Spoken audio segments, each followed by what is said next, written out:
બાર બીજના ધણી જય હો. આજે બીજના દિવસે સાંભળીશું દુઃખના આંસુ, લુખે મારો રામાપીર. એક અબડાના વારે આવે મારો બાર બીજનો ધણી, કળિયુગમાં વાજ્યા મેણું ભાગે મારો રામાપીર. કચ્છના એક નાનકડા ગામમાં એક ગરીબ પરિવાર રહેતો હતો. ગામમાં લોકો તેને દુખિયારી ગંગા કહીને ઓળખતા. ગંગાની ઉંમર 25 વર્ષની હતી, પરંતુ તેની આંખોમાં બાળપણથી જ દુઃખના ડુંગર વસેલા હતા. તેના પિતા વર્ષો પહેલાં દુનિયા છોડીને પરલોક પામ્યા હતા અને માતા બીમારીમાં પથ્થારીવશ હતી. ઘર કાચું, છાપરું તૂટેલું, ભોજન માટે 2 સમયની રોટલી પણ મુશ્કેલથી મળતી. ગંગા બાળપણથી જ મહેનત કરતી. કોઈના ખેતરમાં વાવણી, ક્યાંક નિંદામણ તો ક્યાંક વાસણ ધોવાનું કામ કરતી. છતાં ભાગ્ય જાણે તેના પર ક્યારેય દયા કરતું ન હતું. ગામની ઘણી સ્ત્રીઓ તેને જોઈને કહેતી કે આ દીકરીના ભાગ્યમાં સુખ જ લખાયું જ નથી. પણ ગંગાના હોઠ પર એક જ નામ રહેતું, જય રામાપીર. દરરોજ સવારે ઉગતા સૂરજને જોઈને તે હાથ જોડતી અને કહેતી કે હે મારા રામાપીર, મને એટલી શક્તિ આપજો કે હું મારી માને ભૂખી ન સુવડાવું. તે ગામમાં એક ધનિક દંપતી રહેતું હતું. ઘણું ધન, મોટું ઘર, જમીન, જાયદાદ બધું હતું. પરંતુ એક દુઃખ એવું કે લગ્નને 20 વર્ષ થયા છતાં સંતાન ન હતું. ગામના લોકો તેમને વાંજિયા મેણા મારતા, આ તો અભાગી છે. ત્યારે તેને બહુ દુઃખ થતું. તેનું નામ મેના હતું. મેના દિલથી ખૂબ સારા હતા અને ગરીબોને મદદ કરતા. ખાસ કરીને ગંગાને તેનો પોતાની દીકરી જેવી માનતા. ઘણીવાર ગંગા ભૂખી હોય ત્યારે મેના તેને પોતાના ઘરે બોલાવતા અને કહેતા કે બેટા ગંગા, પહેલાં ગરમ રોટલી ખાઈ લે, પછી કામ કરજે. આ સાંભળી ગંગાની આંખોમાં આંસુ આવી જતા અને તે કહેતી કે માતા, તમે ન હોત તો કદાચ હું ક્યારેય તૂટી ગઈ હોત. મેના ઘણીવાર દુઃખી થતી જતી અને રાત્રે રામાપીરની તસવીર સામે દીવો રડતી અને પ્રાર્થના કરતી કે હે રામાપીર, મને સંતાન ન આપી હોય તો ચાલશે, પણ આ ગરીબ ગંગાનું જીવન તો સુધારી દો. સમય પસાર થતો ગયો. એક દિવસ અચાનક મેના ગંભીર રીતે બીમાર પડી ગઈ. ગામના મોટા ડૉક્ટર બોલાવ્યા, દવાઓ થઈ, પ્રાર્થનાઓ થઈ, પરંતુ તેમની તબિયત સુધરી નહીં. મરણ પહેલાં તેમણે ગંગાનો હાથ પકડીને કહ્યું કે બેટા, મારી એક છેલ્લી ઈચ્છા છે. ગંગા રડવા લાગી અને બોલી કે એવું ન બોલો માતા, તમે સારા થઈ જશો. ત્યારે મેના ધીમા અવાજે બોલ્યા કે મારા મરણ પછી ગામમાં રામાપીરનું આખ્યાન કરાવજે અને 11 બીજ ભરજે. મને વિશ્વાસ છે રામાપીર તારા ઘરનું અંધકાર દૂર કરશે. આટલું કહી મેના આંખો મીચી ગયા અને ગામમાં શોક છવાઈ ગયો. ગંગા માટે આ આઘાત સહન કરવો મુશ્કેલ હતો. જેને માતા કહીને બોલાવતી હતી તે જ આજે તેને એકલી મૂકી ગયા. પરંતુ ગંગાએ મેનાની છેલ્લી ઈચ્છા પૂરી કરવાનો સંકલ્પ કર્યો. સમસ્યા એ હતી કે આખ્યાન કરાવવા પૈસા ક્યાંથી લાવવાના? ઘરમાં તો અનાજનો દાણો ન હતો. પણ ગંગાએ નક્કી કરી લીધું કે ભલે હું ભૂખી રહી જાઉં, પણ રામાપીરનું આખ્યાન જરૂર કરાવીશ. બીજા જ દિવસથી તે બમણી મહેનત કરવા લાગી. સવારે ખેતર, બપોરે ઈંટ ભઠ્ઠી, સાંજે લોકોના ઘરે કામ કરતી. તેના હાથમાં છાલા પડી ગયા, પગમાંથી લોહી નીકળતું, છતાં હોઠ પર એક જ નામ હતું, જય રામાપીર. એક રાત્રે ગંગા થાકીને સૂઈ ગઈ. અડધી રાત્રે અચાનક તેને એક અજાણી સુગંધ આવી અને ઘરમાં જાણે ચંદનની ખુશ્બુ ફેલાઈ ગઈ. ગંગાએ આંખ ખોલી તો તેણે જોયું કે ઘરના ખૂણે સફેદ ઘોડા પર બેઠેલી દિવ્ય આકૃતિ દેખાઈ. માથા પર રાજસી પાગ, ચહેરા પર અજવાળું. ગંગાનું શરીર ધ્રુજી ઉઠ્યું અને તે સમજી ગઈ કે આ સ્વયં રામાપીર છે. ત્યારે દિવ્ય અવાજ આવ્યો કે બેટા, ડરે કેમ છે? તારા દુઃખના દિવસ હવે પૂરા થવાના છે. તો આખ્યાન કરાવજે, 11 બીજ ભરજે અને વિશ્વાસ ક્યારેય ન છોડતી. આટલું કહી પ્રકાશ ગાયબ થઈ ગયો. સવારે ગંગા ઉઠી ત્યારે તેની આંખોમાં આશાનો નવો સૂરજ હતો. થોડા દિવસોમાં આખા ગામમાં રામાપીરની આખ્યાનની તૈયારીઓ શરૂ થઈ ગઈ. ગરીબ હોવા છતાં ગંગાના દિલમાં ભક્તનું સમુદ્ર હતું. ગામના કેટલાક લોકો મજાક ઉડાવતા હતા કે પોતાના ઘરે ખાવાનું નથી અને આખ્યાન કરાવે છે, પણ ગંગા ચૂપ રહી. આખ્યાનના દિવસે આખું ગામ ભેગું થયું, ભજન ગવાયા અને રામાપીરની મહિમા ગાઈ. ગંગા આખી રાત રડી રડીને પ્રાર્થના કરતી રહી કે હે મારા રામાપીર, હવે તમે જ મારો સહારો છો. આખ્યાન પૂરું થયું પછી ગંગાએ શ્રદ્ધાથી 11 બીજ ભરી અને એ દિવસ પછી ગંગાના જીવનમાં કંઈક અદ્ભુત બનવાનું શરૂ થયું. 11 બીજ પછી શરૂ થયો મોટો ચમત્કાર થયો. જય હો રામાપીરનું આખ્યાન પૂર્ણ થયું પછી ગંગાના જીવનમાં કંઈક અજાણી શાંતિ ઉતરવા લાગી. ગરીબી તો હજી હતી, કાચું ઘર હજી હતું, બીમાર માતા હજી પથારીમાં હતી, પણ ગંગાના મનમાં હવે ડર નહોતો. તે રોજ સવારે રામાપીરની તસવીર આગળ દીવો કરતી અને કહેતી કે હે મારા રામાપીર, હવે જે થશે એ તમારી ઈચ્છાથી જ થશે. 11 બીજ ભર્યા પછી ગામના ઘણા લોકો ગંગાને જુદી નજરે જોવા લાગ્યા, કારણ કે ગામમાં વાતો થવા લાગી હતી કે આખ્યાનની રાત્રે ઘણા લોકોએ અજાણી દિવ્ય સુગંધ આવી હતી. કેટલાકે તો કહ્યું કે ભજન દરમિયાન મંદિર પાસે સફેદ ઘોડો દેખાયો હતો. ગામના વૃદ્ધો બોલતા કે આ સામાન્ય વાત નથી, રામાપીરની કૃપા આ દીકરી પર જરૂર છે. પણ ગંગા માટે તો સૌથી મોટું દુઃખ તેની માતાની હાલત હતી. માતા દિવસ રાત તાવમાં સળગતી અને દવાઓ માટે પૈસા નહોતા. ઘણી રાતો એવી આવતી કે ગંગા પોતાની માતાના માથા પર પાસે બેસીને આખી રાત જાગતી રહેતી. એક રાત્રે તેની માતાએ ધીમા અવાજે કહ્યું કે બેટા, હવે કદાચ હું વધારે દિવસ જીવી નહીં શકું. ગંગા તરત જ રડી પડી અને બોલી કે માં, તમે મને એકલી મૂકીને ન જશો. ત્યારે માતા બોલી કે તું એકલી ક્યાં છે બેટા, તારા ઘરે તો સ્વયં રામાપીર આવ્યા છે. આ શબ્દો ગંગાના હૃદયમાં ઉતરી ગયા. બીજા દિવસે ગંગા ખેતરમાં કામ કરવા ગઈ. તડકો એટલો ભારે હતો કે જમીન આગ જેવી લાગી રહી હતી. કલાકો સુધી કામ કર્યા પછી પણ માલિકે પૂરા પૈસા ન આપ્યા અને કાલે લઈ જજે એમ કહી તેને પાછી મોકલી દીધી.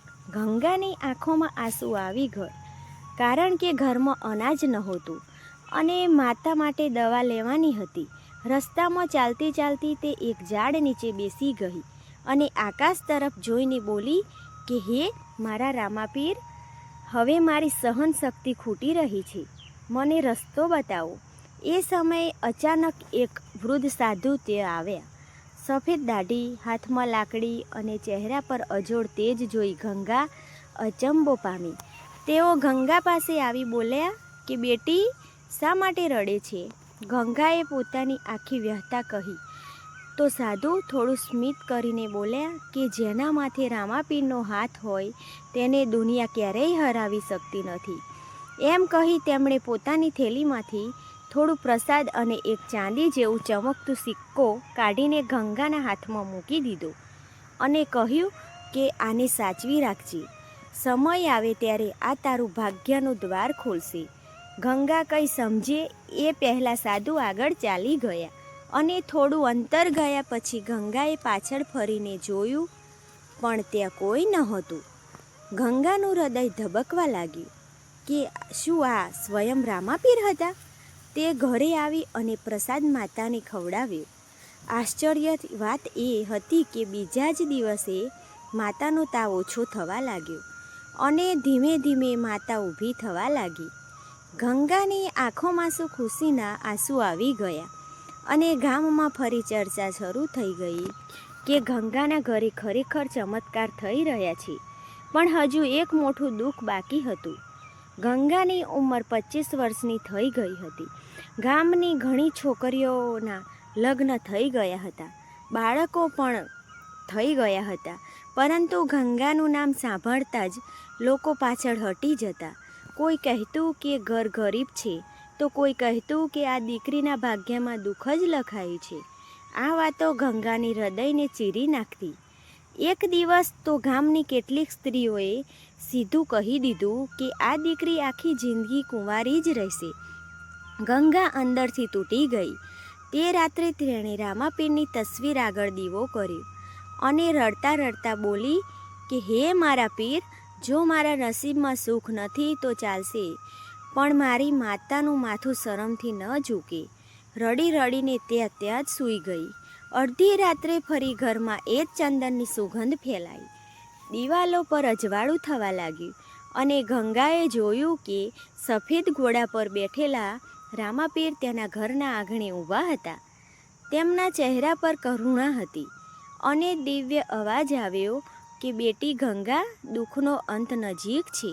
તારી પરીક્ષા પૂરી થવાની છે અને થોડા દિવસોમાં તારા ઘરે પારણા બંધાશે.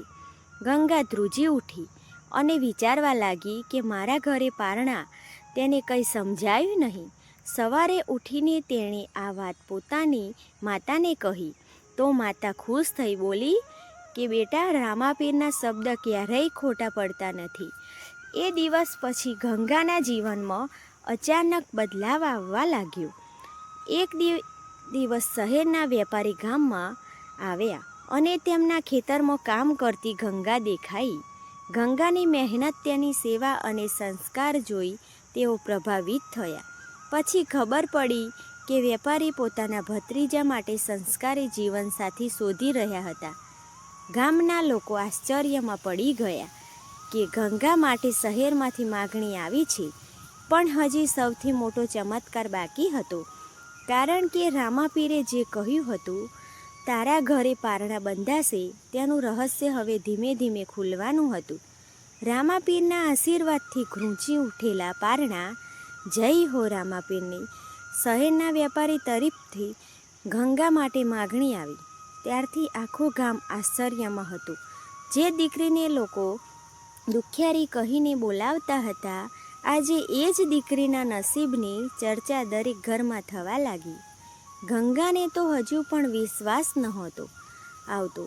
તે જ વારંવાર પોતાની માતાને પૂછતી કે માં, શું ખરેખર આ બધું મારી સાથે થઈ રહ્યું છે?